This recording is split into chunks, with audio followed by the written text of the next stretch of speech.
It's only entertainment.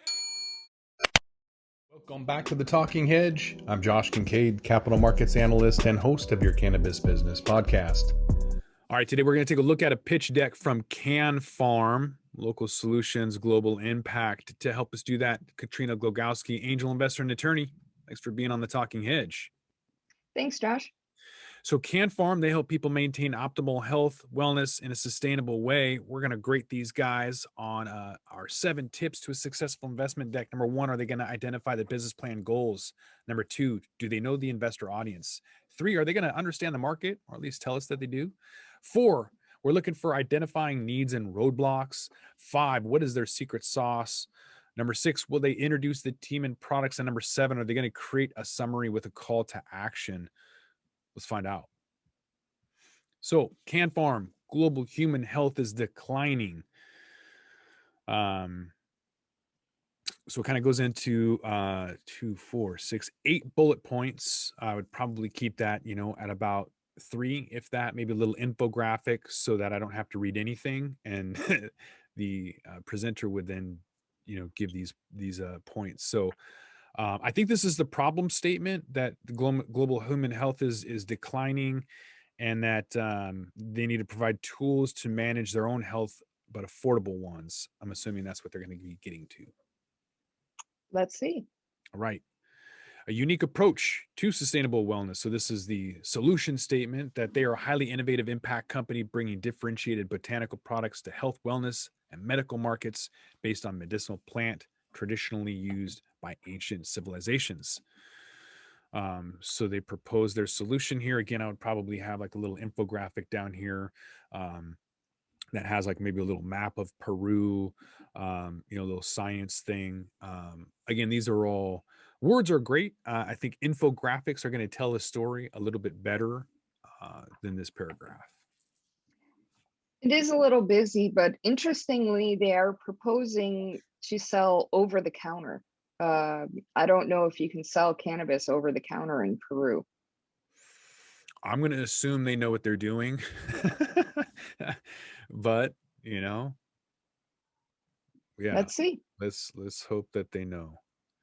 So they have a focused approach. They have target markets, countries with regulation allowing for direct sales. That's online, MLM, herbal medicine, and CBD and cannabis.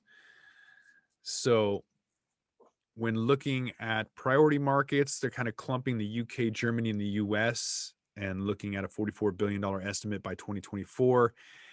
For them, they have a natural geographic position with Peru, Brazil, and Mexico. It's only 277 million by comparison. We're all waiting for the day that you can sell cannabis online and have it show up at your house. Again, maybe that's a uniquely Peruvian thing. And selling CBD online is also very, very difficult because of payment processing. So let's see what their model is. Maybe Peru is the place to go to get cannabis online. Yeah, this 277 million, that's about 10 business days in California cannabis adult rec sales. Yeah, not very big. So their target market is millennials and baby boomers, and they're going to use direct sales, online, multi-level marketing, drugstores, pharmacies, basically everything. Okay. What's their product, Josh? We're on slide 7, 8. I don't know what their product is yet. Yeah, so far it's just been kind of promoting cannabis in general. So we'll kind of see what Can Farm is and if they're going to let us know what their products are. They're talking now about the Andes Mountains and additional development of medicinal plants in India and access to other regions in Asia. So the timeline for opportunity, I don't know if there's a better way to make this more of an infographic. It is pretty cluttered. I mean, it's great. There's a lot of things going on.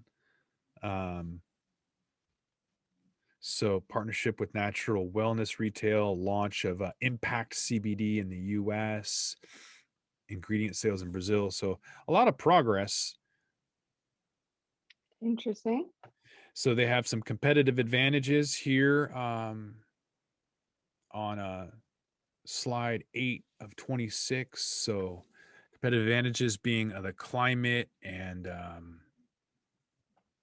of regulation. goods sold. I like that. I like that. Yeah. Some more competitive advantages, but so again, competitive advantages for what? Like location or your products?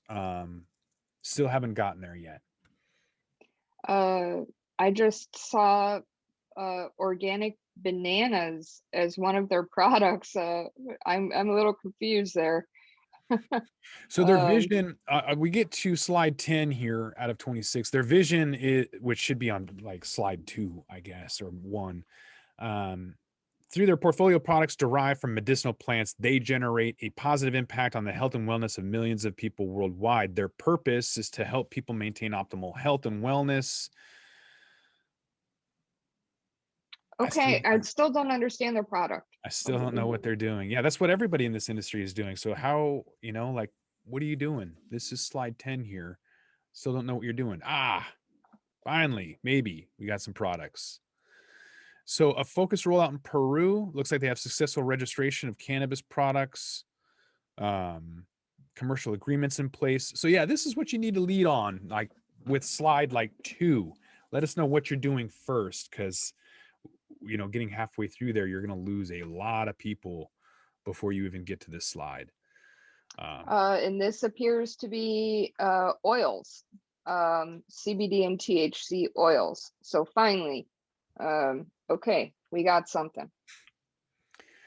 All right, so some projections and numbers here: registered patients, total addressable market. So still not giving like what they want to, what they're going to be. Revenue per patient, $300 per year. Okay. That might be because of the exchange rate. Yeah, it's just a much different market too down there. First mover advantages in Peru. So first and only fully licensed cannabis company for cannabis cultivation and manufacturing license. You waited until slide 13 to say that? Come on. Like, if you're the first and only fully licensed cannabis company, that should literally be on slide 1. Yeah. Because I didn't know what you did until now, and we're halfway through. Yeah, I know. Literally halfway through the pitch deck to find out that they're a cannabis company and they're the only one licensed in Peru. Okay, let's keep going, Josh. Yeah, let's maybe we'll learn some more stuff. Cannabis genetics to be imported from Colombia, functional pharmaceutical manufacturing facility. Yeah, well, looks like it's in the middle of nowhere. I remember this now. I remember that the pictures of their farm. I remember this. Yeah, this looks good. So they have hemp farming that has been granted in November of 2019, cannabis derived products granted May of 2020, and they have 20 registered cannabis genetics at Colombia Agriculture Authority. First stage of production is under design. Yeah, this is what they should have started off with, is all this. Impact farming, sponsored in part by the first documentary about cannabis in Peru, launched 4/20. I probably put this in the appendix, doesn't need to be in the main slide. Can Farm ready, active business partners. Boom, there you go. That's great. What are you doing with Clever Leaves? Yeah, right. Are you sharing genetics? Are you providing them product? What are you doing with Clever Leaves? I think it's nice that they have these partners. We know these partners, and it gives credibility to their brand, but we don't know what the partnership is.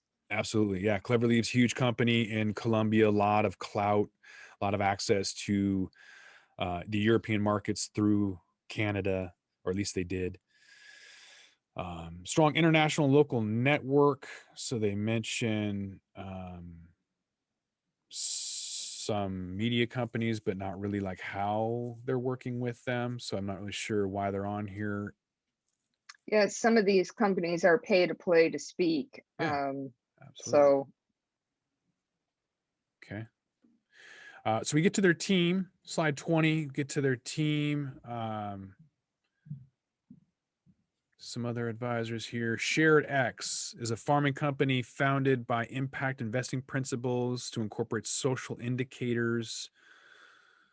I like this. I like that they want to do, fair trade farming. That's great. I don't think they need this busy slide. And I have no idea why the World Wildlife Fund is mentioned in connection with a cannabis business.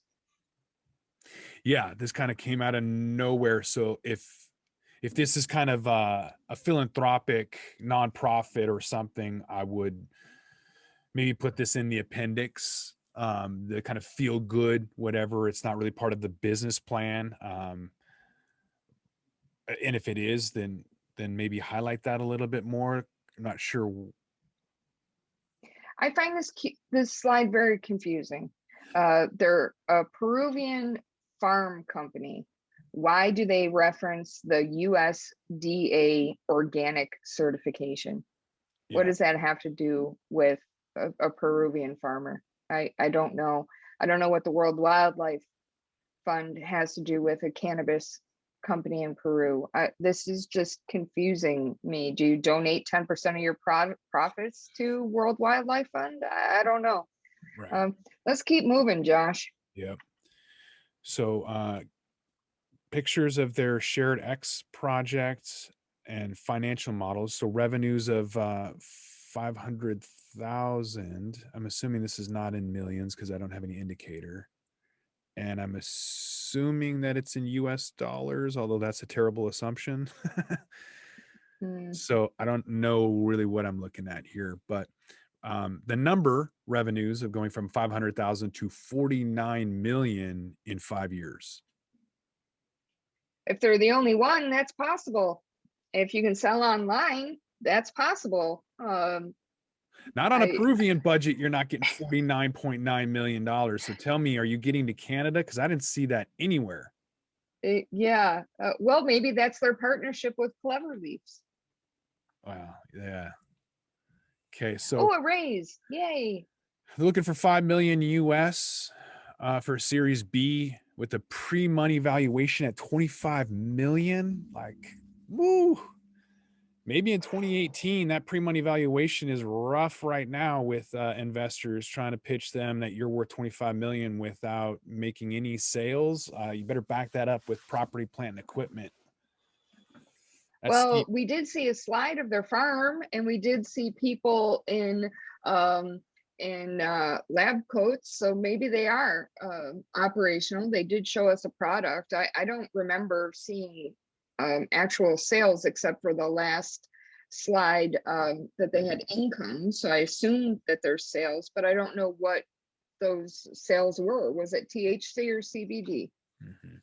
Yeah, because Clever Leaves had a first mover advantages and lost that fairly quickly. So for someone to come in and look at a $25 million pre-money valuation for Can Farm, it's not going to create FOMO. It's not going to have somebody whip out their checkbook really fast and go, "Oh, I got to buy this now." Unlike the housing market where people are buying stuff sight unseen, this is not going to be one of those deals. You're just going to have to explain why you're better than Clever Leaves or some of these other folks in Colombia. I realize they're in Peru, but if someone's looking in Latin America, why are they going to look at you first?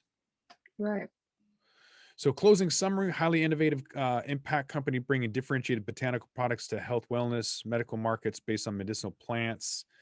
So yeah, maybe leading with that as your mission or vision statement so that we can kind of understand this Project X thing towards the bottom that seemed like it came out of nowhere. They have several competitive advantages. Definitely want to lead with the fact that you're the one and only person with a license. And not wait until slide 13 out of 26. That's crazy. They have a 90% production cost advantage compared to North America. You might want to lead with that too. That's huge. Mm-hmm. And the fact that they're GMP certified lab is also very important. When I bring up It, Puerto Rico and other places, people automatically assume it's not GMP, that it's like this third world area, when that's where big pharma was housed for so long with the United States. So whether it's Colombia or Peru, adding that GMP is going to give peace of mind.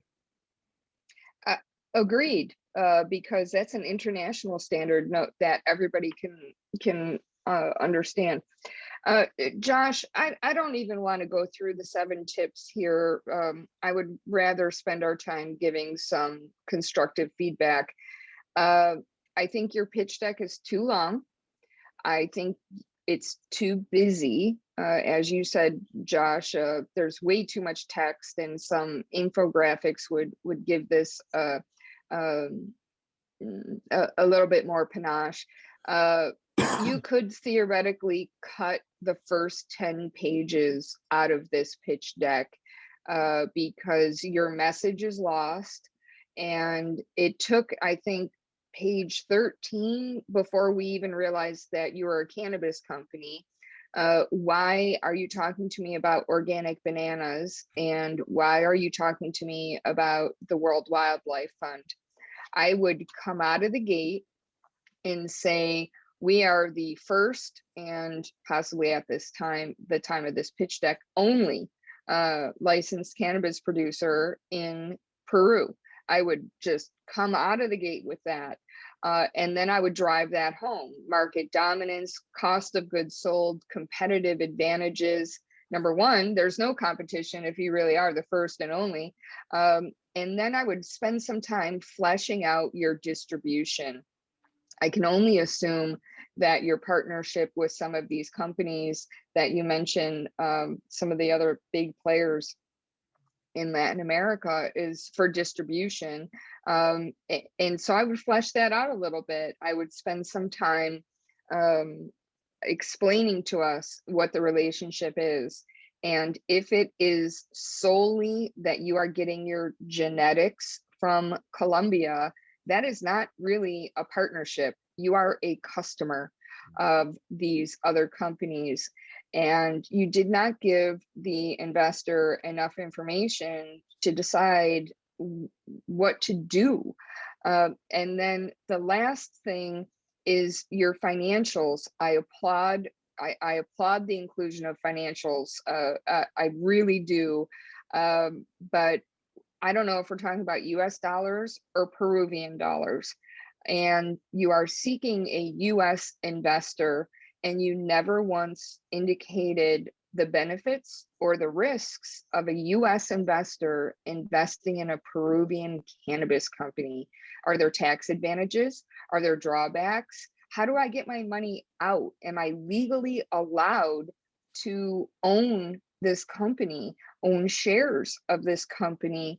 As we see in Washington, there's a lot of prohibitions about external money coming in.